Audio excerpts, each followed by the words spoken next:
The Gleanings for the Hungry quilt room, and we're going to talk about how to cut some material for a quilt. The first thing you're going to need is a template, and we use a 10.5-inch one because our squares are going to end up being 10 inches after you use a 1/4 inch seam allowance.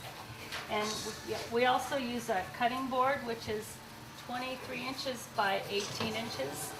And I like to use this rotating cutting board also, but you don't have to use that. I'm going to show you how I use it when I cut. You can cut large pieces of fabric, small pieces of fabric, bigger than 10-inch, 10.5-inch squares. So I'm going to put it on the board. I'm going to put my template there, and I see that I can get 2 cuts out of it. So I'm going to fold it over. I can cut 4 thicknesses with this. If it's too wrinkled, you might want to press it, but I think this is okay. And how many of these do you need for each quilt? You need 48 for each quilt. 6 by 8, 6 squares down, 8 squares the other way. Okay. So the finished quilt will be 60 by 80 inches. Good. Okay. Put it on there and line it up. With this little rotating thing, you can make straight cuts. You don't have to cut with that one way. And just turn it. You want to make sure you keep your blades nice and sharp. You can buy replacement blades the same place you buy the cutter. And this is the best size cutter I've found. They have different sizes, but this is probably the most common size that everyone uses, that I know of anyway.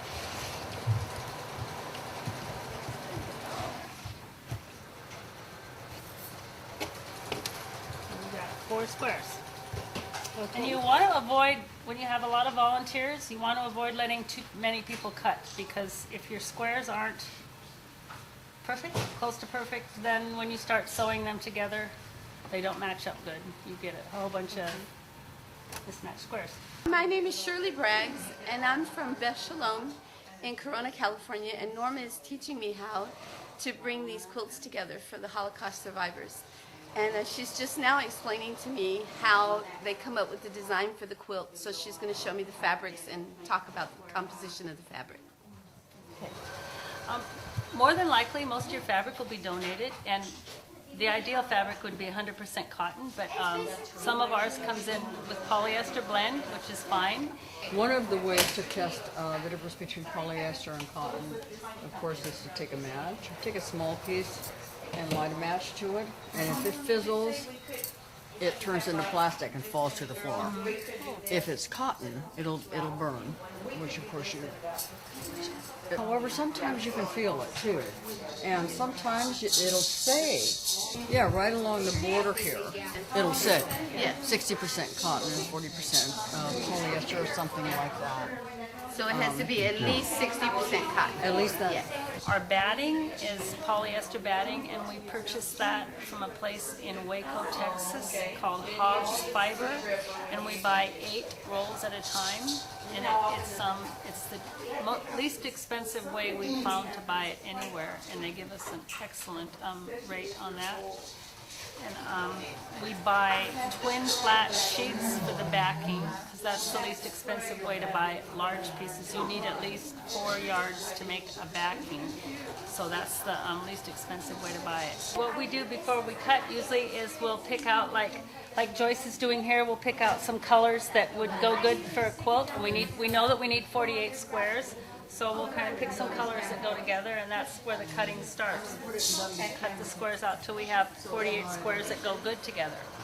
Okay, so that's how we start to think about a design for the quilt. We have them pre-cut in color categories, right? Yeah, okay. Okay, we're going to take this one off the wall because it's finished and it's going to be ready to sew together. So we're going to number them from 1 through 6. We got these little squares here. We're going to take, this is row 1, and we're going to go straight across, and you leave them just exactly how they're on the wall. And if you want to take row 2 and come across. This is just a tablecloth that you can buy at Walmart or the dollar store, and it has to be be big enough for the 60 by 80 inch quilt, and it's just plastic on the front and fuzzy on the back, sort of like your old flannel board story things that you used to do in Sunday school. And you just tack it on the wall, and your pieces just stick right to it, just like that. So it's an excellent way to design quilts. This is the fun part. This is always subject to change.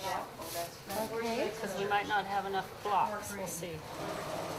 So this is how we lay out the design. Yeah, we haven't really counted all the squares, so we don't really have a pattern in mind. We're just kind of winging it for now, so we're seeing what we've got. Now these have stripes, so we're going to want to make sure we stay the same direction. Yes, okay. And then usually when someone is sewing it, I kind of give them a heads up that there's stripes.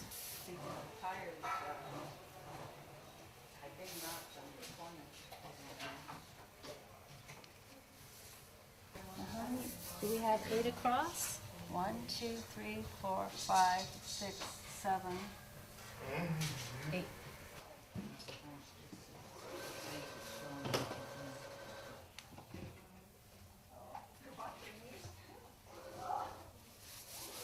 And we'll probably use one of those green sheets for the backing that I got a ton of on sale.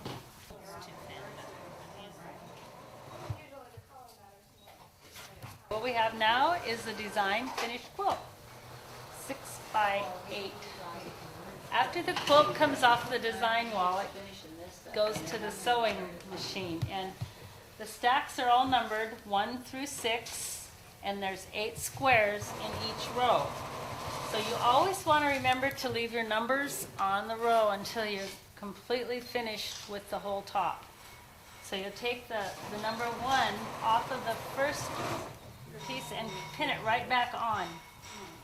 And then just kind of put the rest of them to the side. And what she's doing now, she's sewing the long rows together. The ladies are over there too. But you take your row 1, sew the next piece to it, right sides together, you know that. Right sides together, and the next piece, right sides together till you have a long strip, like this one here. That's row 1, and you leave the number on it till you're all done. Row 1 there, see? And then when you're done with row 1, you take row 2 and do the same thing. And then when you're finished with all of your single rows, you press them. And what I do is I press the even numbered ones up and the odd number down. And the reason I remember it that way is I go even up, odd down. And this is an odd numbered one, number 1, so I would press the seam down. I don't press them open. I just press them down like that. And then the even numbered ones would go up. So when you sew them together, you have one seam down and one seam up. We don't spread them open. See, now she's putting 2 of her rows together. She's got one seam goes up and one seam goes down. So you don't have double thickness to sew through? Yeah. Yes. To tie, yeah, when you tie. Oh, okay. Oh, okay.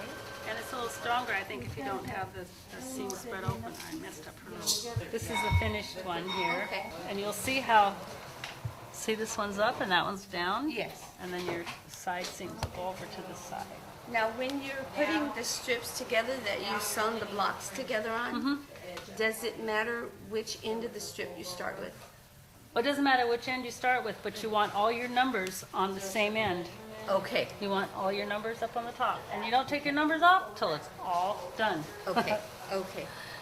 Yeah, that's what I needed to know. And has there been a backing picked out for this one?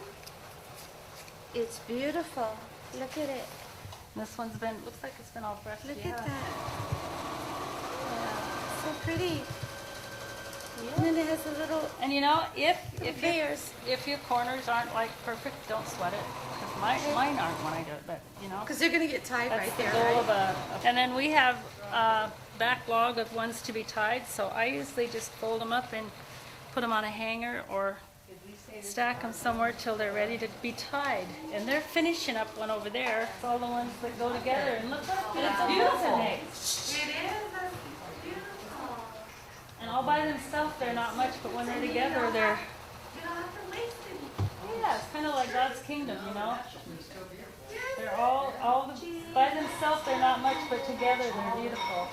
We're going to put a quilt together. We're going to lay one out. This is a twin flat sheet, and it's usually it takes 4 yards for backing, but you can't buy 4 yards of fabric for what sheet costs. So this is what we do. And it's usually exactly the right width, and it'll be a little extra long, but we'll trim it off. And we press them out first after they come out of the little bag that they're in. We just kind of press the big wrinkles out of it. And we'll come down and we'll have about 2 inches on this end. If you're going to cut your backing out of fabric, you need 4 yards, and it has to be 44 inches wide. Because the finished backing has to be 64 by 84. Because your quilt top is 60 by 80. So you have to have 2 inches all the way around. So you're going to have 2 inches here, and you're going to have about 2 inches here. Now we're going to pin the corners a little bit here to keep it in place when we put the batting on. Because that's going to roll a little bit, make our sheet shift. So I just lost the top of the pin. When you got this carpet on the table, you can pin right into the carpet. To have this indoor-outdoor carpet on top of your table to keep your fabric from sliding all over the place, and also when you go to pin through, you need it, and it helps you to, you can actually hear the pin go through, and it helps. You have to have it. This is the way the batting comes. This has already had about 3 pieces taken off of it. But, and some people pre-cut all their pieces of batting. I don't. I just roll it off as I use it. I roll it sideways. It comes double. So we're going to roll it sideways. She's going to use batting scissors because the batting ruins your scissors. So we have a pair with a little tag on them. And I leave extra. I don't worry about cutting it real straight. I leave extra because we have a piece about this big left on each one. And we'll sew 4 of those together, and then we'll have another bag. Okay. So we just leave a little extra, and it doesn't have to be perfectly straight because we're going to trim it all anyway. Okay. If you get it exactly straight, then you don't. When you sew your 4 pieces together, it might not go together for a seam. Try to keep all my leftover stuff on this end.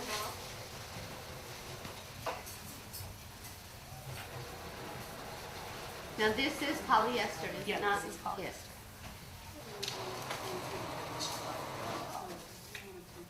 Yes. This one was just made this morning.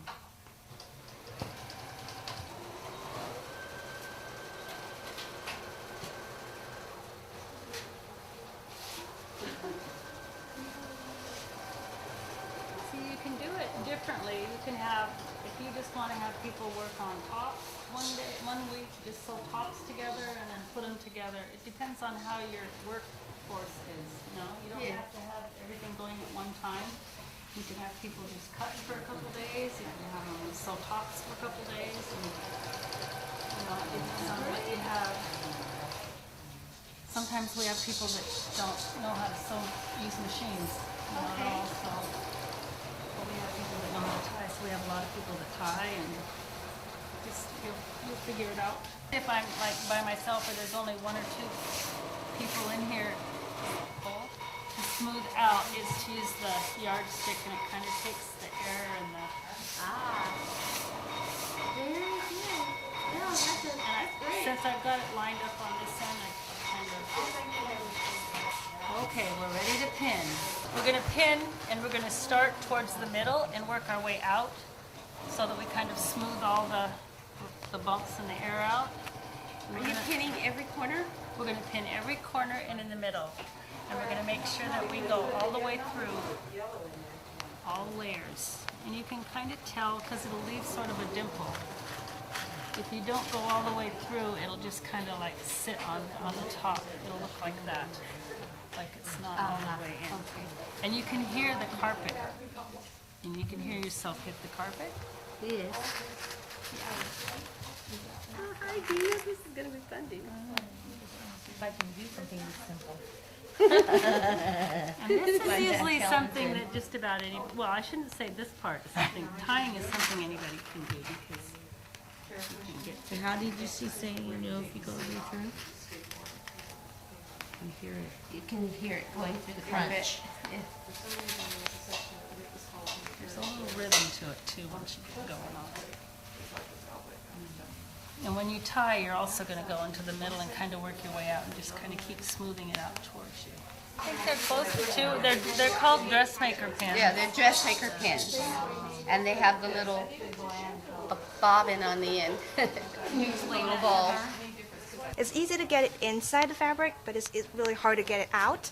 So if you have one of these things, there's a dent inside of it, and you can press it against your pin. When you feel it, actually you can kind of catch it and pull it out. For thread, for the tying thread, most of the stuff that we've been using has been donated. It's old school, I guess you'd call it, because it's been donated from some granny's stash, most of it. But the newer stuff you buy is synthetic, and it's not as good. So I would recommend number 10 or bigger crochet thread. Some of the bigger stuff, the real fat stuff, is if it's got too much synthetic in it, it's too slippery and it doesn't work very well. Is sewing through all layers of the fabric. She's tacking the quilt. We don't quilt these blankets, we tie them or tack them. She's going to do it in each corner and each center spot that we pinned them. Okay, she's going through each layer and she's going to make a square knot, which is either right over left and left over right, or the reverse. You got to make sure you go through all 3 layers of fabric. Okay, now make sure you go. If you go right over left the first time, you're going to go left over right the second time. It's a square knot. 1.5 to 2 inches, doesn't matter. But when we finish tying the quilt, we're going to turn it over and we're going to check the back to make sure all the knots went through. And if some of them didn't go through, then we're going to retie them. We always make sure they've gone through. We trim the batting right to the edge of the top.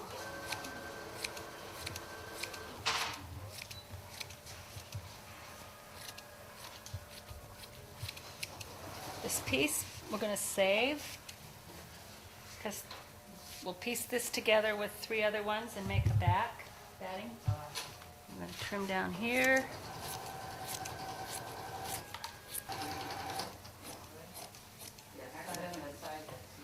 Corners a little bit because there's extra material on the corners. All you really need is 2 inches, but since we've got some extra here, I'm going to use it to make it extra strong. I'm just going to fold it in a little bit here, and then I'm going to fold it over here. So I have about 1 inch or 1.5 inches. Then I'm going to pin it.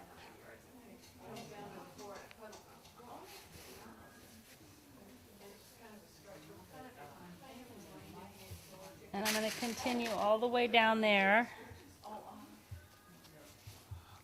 I'm going to come over to this side here so I can show you how to do a corner.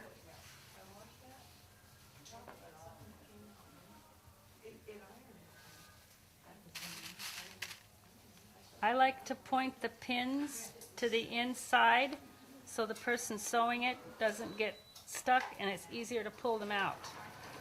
Now for corners, I just follow this one straight down and this one straight over, and then I just tuck it under. It's pretty simple.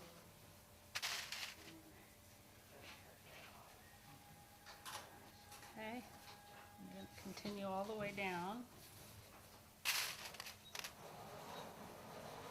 You're going to make sure that you have this part of the fabric, that this comes over it, like at least 1/4 of an inch, so that you've got everything tucked in here. because the person that sews around the edge is going to be sewing right along there. After we finish laying out the quilt and we have the edge all together, she's going to sew around the edge with a straight stitch. Getting close to the edge like she's doing.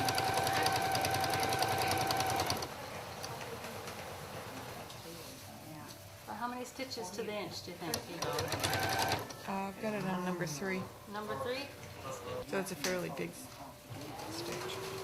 I always make sure that, since other people are doing all the pinning, I always make sure, like you saw her kind of tuck the fabric in, make sure that all the edges are caught in there, that some of them didn't get missed. Sometimes you have so many people working on them that, you know, something might not get all the way tucked in there. Oh, she's going to do corners. Let's see how she does the corner.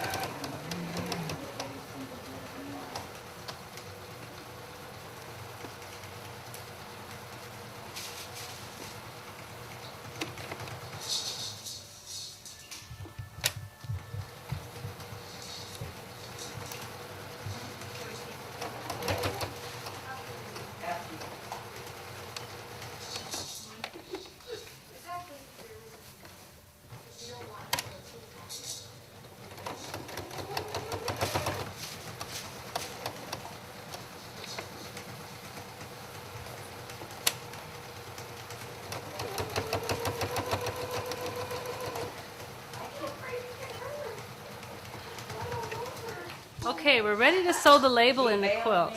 Each one of the quilts that goes to Israel has to have one of these labels in it. And it tells the content of the fiber and the fabric. And she's going to sew it into the corner. And if there's not a label on a quilt that's in the shipment and they inspect it, the whole shipment could be in jeopardy. This was just a quilt that we designed last week, I think, and sewed it together at the beginning of this week. And it's funny because this material just came in a random box of scraps that we had, and most of the stuff in there we couldn't use. But this replaced some really thin blue cloth that we had, we couldn't use, so we had to toss the blue stuff and we just filled in with these. So it just fit in perfect with what we're doing.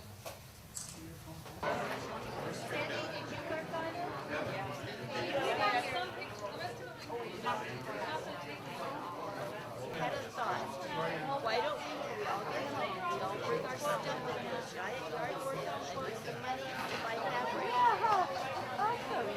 That's a great idea. And we made a couple $100.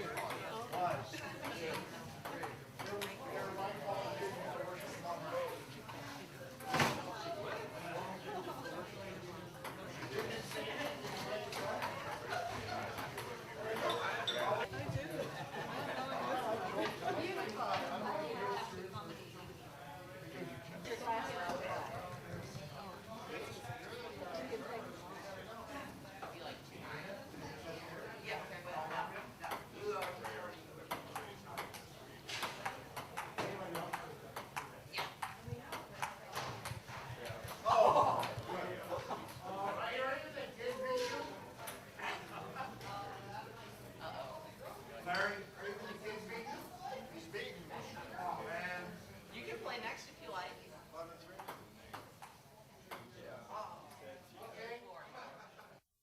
Hi, I'm Norma Gove from the Gleanings for the Hungry Quilt Room, and we're going to talk